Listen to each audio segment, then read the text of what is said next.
Level 1. The Shepherd. You are 12 years old. You live on the steppe, where horses outnumber people. There is no village name because there is no village. Only your family's jur, and the jurs of other families scattered so far apart that the eye loses them before the horizon does. You have never slept 2 consecutive months in the same place. Your family follows the grass and the water, as your father followed his father before him. You learned to ride before you learned to speak. You learned to shoot a bow before you could count. No one taught you with words.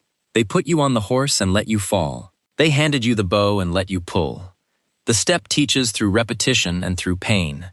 What does not kill you becomes you. Your father wakes before sunrise. Your mother wakes right after. Breakfast is dried meat and a few pieces of hard cheese. The same as yesterday, the same as tomorrow. Your younger brother still sleeps, too small to herd. You get up because the flock cannot take itself to pasture. Your work is to follow the sheep. You drive them to the grassland at dawn and sit watching them eat until evening. It sounds simple, but it is not. Wolves appear without warning. One lost sheep is one meal gone. Many meals gone is death in winter. Your father has 15 horses, 20 sheep, and a small herd of goats. Not rich, not poor. Enough to survive if nothing goes wrong. Last year, a man from a tribe to the east came and took 3 horses. Your father did not have enough men to fight back. He watched. You stood beside him and watched your father watch. Every winter brings zuun, when snow freezes into a sheet of ice over the grass, and the animals cannot dig through to eat. Some years it is light and you only lose a few. Some years it kills the whole herd. The animals stand still and slowly die. Zuun does not kill people immediately. It kills the animals first. Then it comes for the people. In the bad years, your family eats thin broth, made from the bones of the dead sheep. Your mother ladles it out for each person. Her bowl is always the least full. There are 2 kinds of people on the steppe. Those strong enough to keep what they have, and those who are not. Your family stands at that line. Each winter, each time you lose a few more animals, that line gets a little closer. One evening an old man comes to your father's jur. He is a mayangan, a lord of the tribe. Your father pours kumis for him and does not sit until permitted. The old man looks at you for a long time. He says that in the great Khan's army, no one asks who your father is. You believe him because you are 12 years old and you have already decided one thing. You will never just stand and watch the way your father did. You do not yet know where that will take you.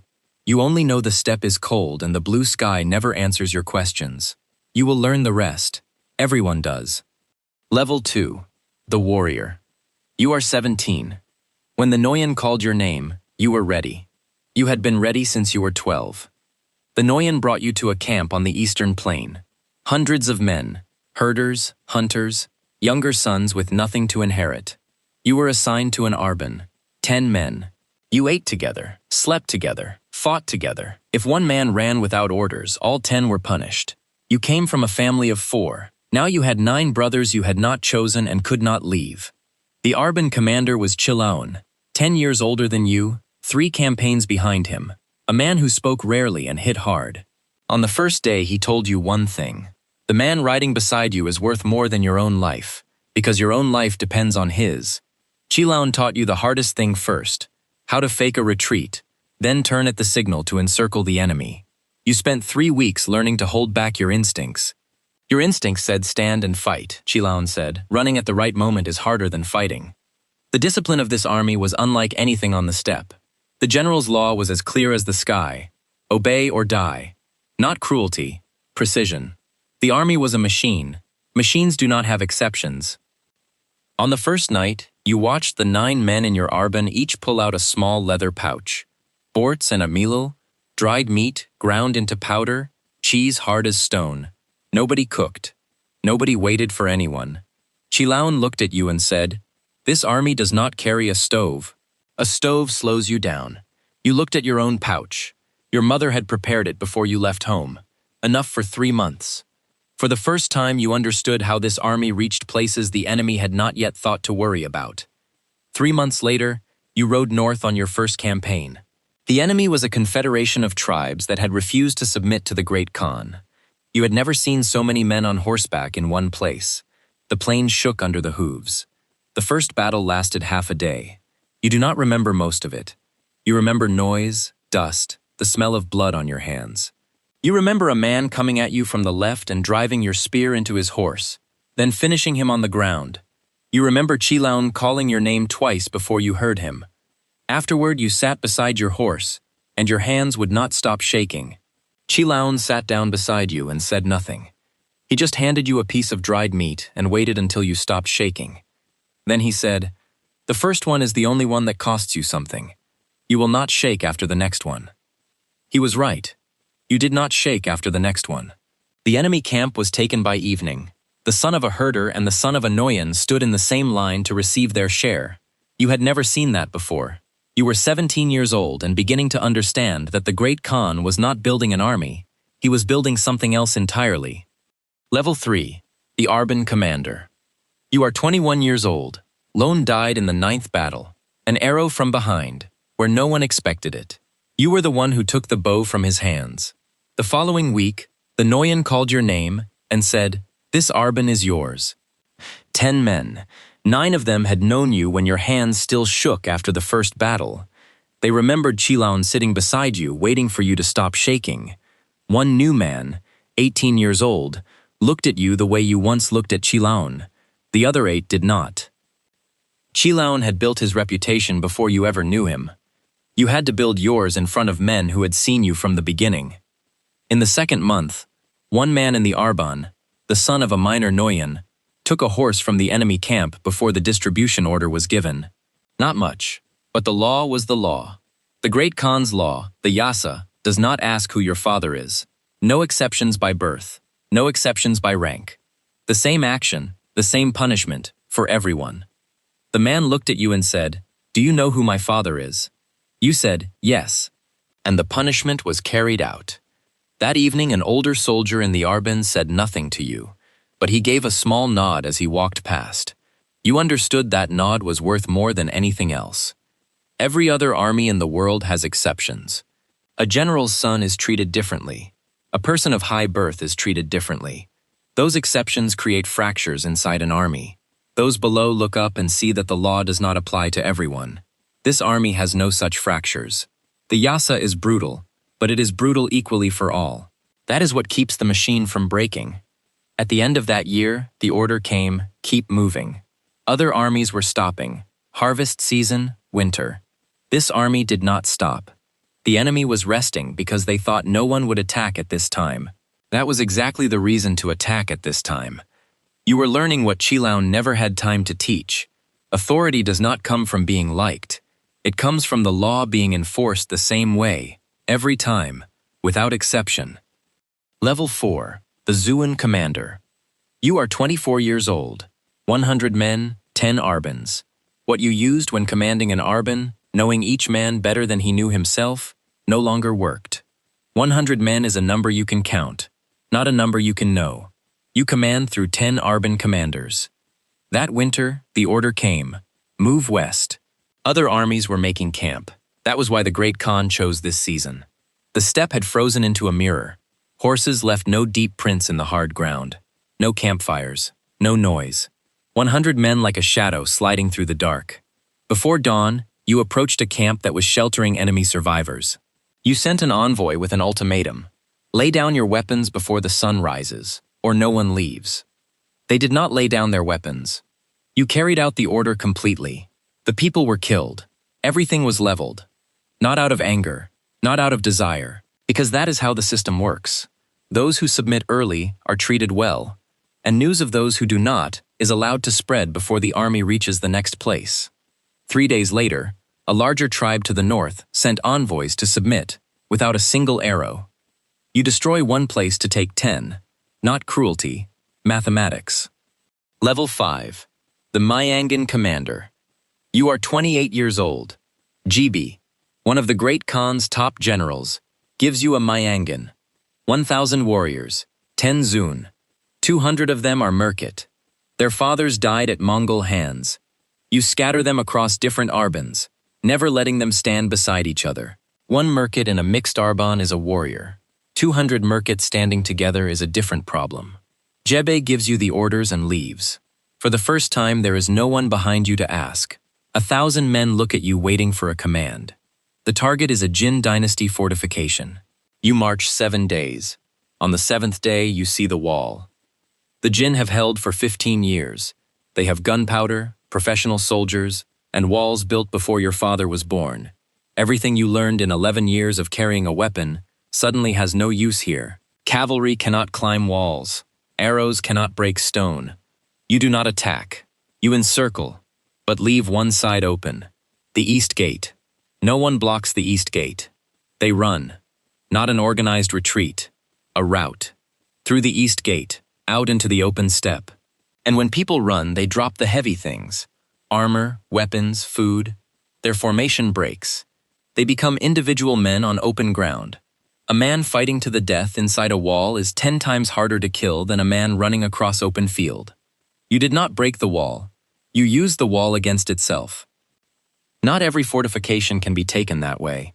Some require months of siege. Cut every supply line, block every gate, wait until they are too hungry to fight.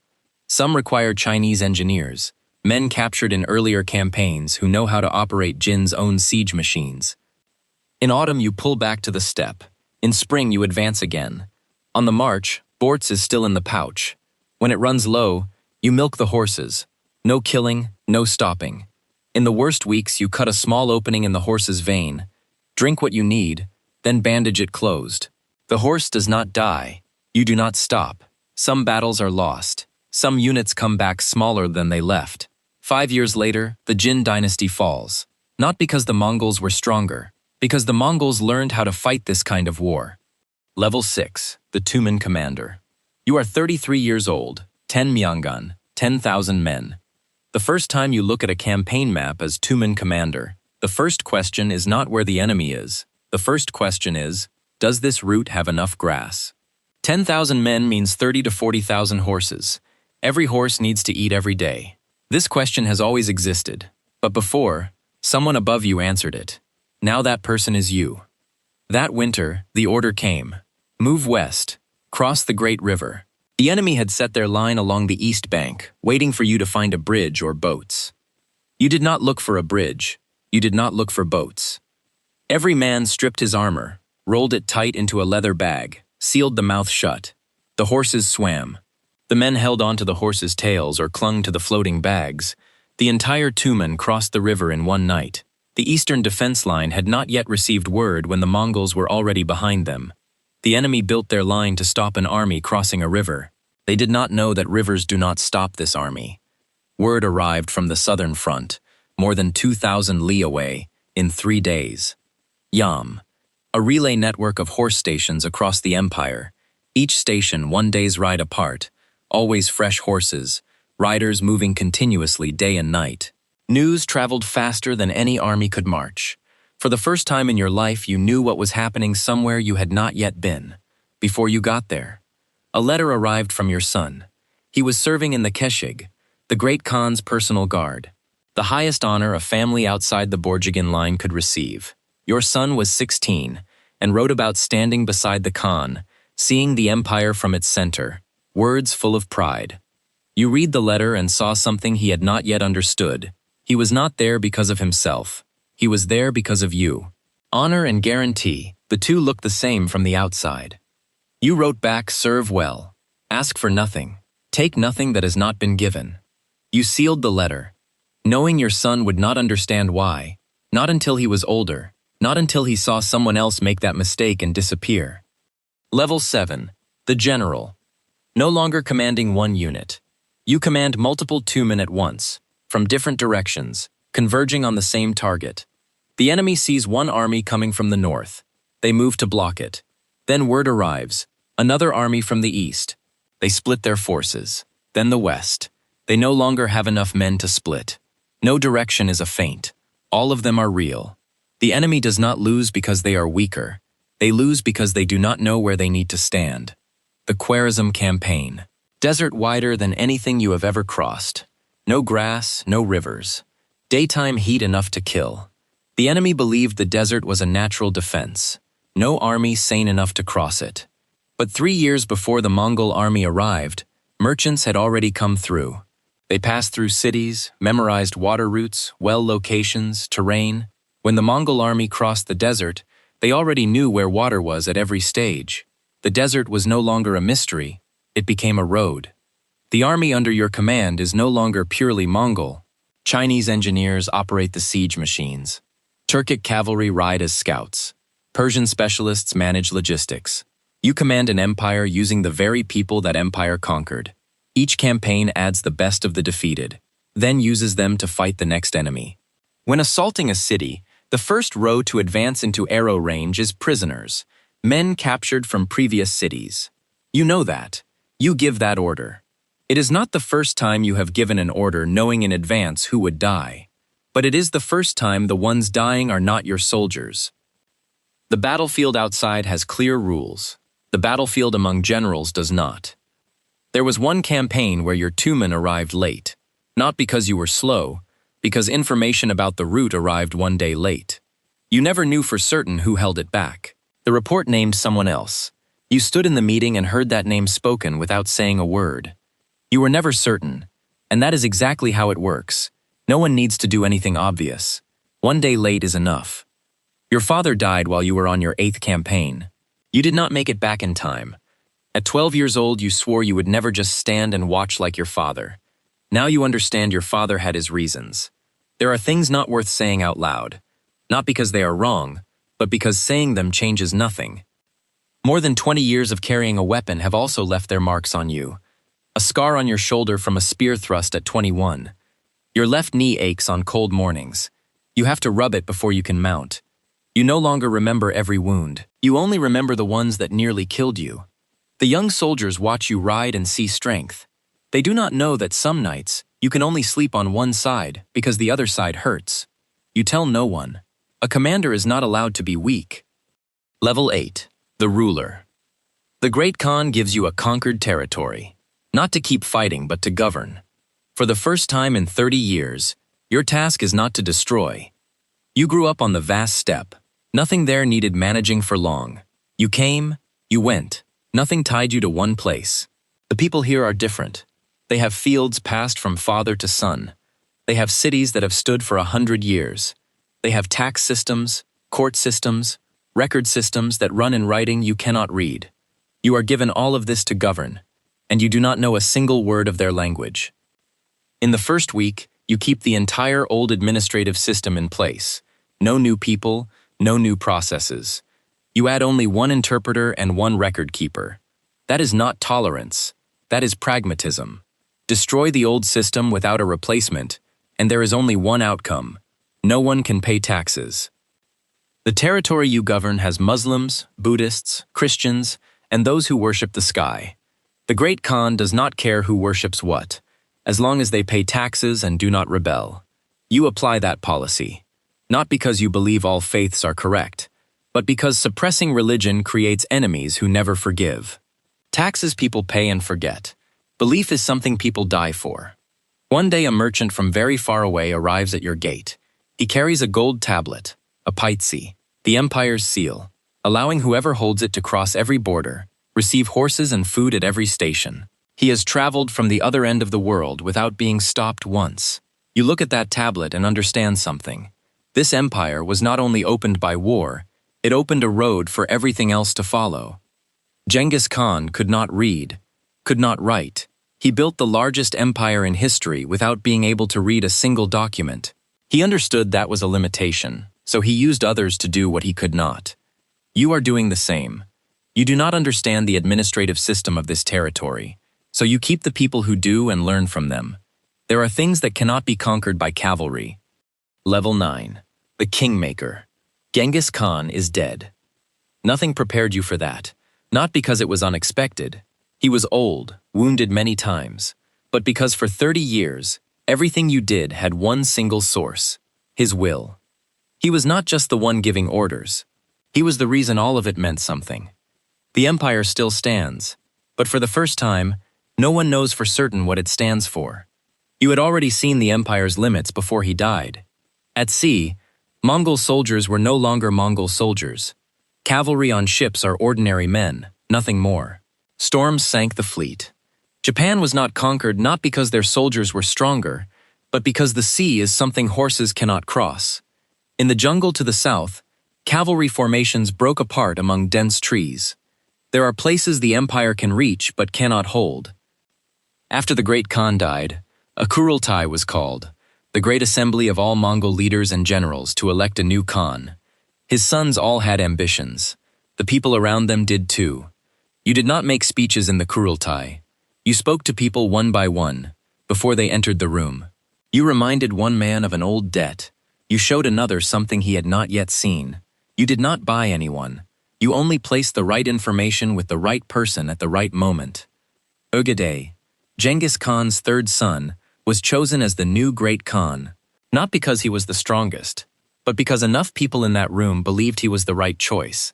And part of the reason they believed that was you. You can never be great Khan. Borjigan blood does not run in your veins. But the man sitting on that throne, you chose him. Level 10, the Ghost. Ögedei takes the throne. A new court forms around him. New faces, new relationships. Your name is still mentioned, but less and less. Those who work in the shadows stay in the shadows. History records the names of Khans, the names of famous generals. The ones who put the right people in the right place leave no trace. Your son is now a man of the court. Different clothes, different way of speaking. When you see him again, he shows you the respect one shows an elder, not the respect one shows a father. The letter you sent him years ago, serve well, ask for nothing, take nothing that has not been given. He understood it. He understood it too well. He became the person you warned him not to become. You think of the steppe, not out of nostalgia, but because it is the one thing that has not changed. The grass still grows, the wind still blows, but you are no longer a person of that place. You have gone too far, become too many other things, and you are not a person of anywhere else you have been either. At 12 years old, you stood beside your father and watched 3 horses be led away. You swore you would never just stand and watch. You kept that promise. For 40 years, you did not stop once. 40 years of armor, of riding, of war have left marks that will not fade. Your hand trembles slightly now when you hold a cup, not from fear, but from age. Old wounds ache whenever the weather turns cold. You can no longer mount a horse the way you once could. Now you sit, and for the first time, there is nothing left to do. Somewhere on the steppe, there is a boy herding sheep.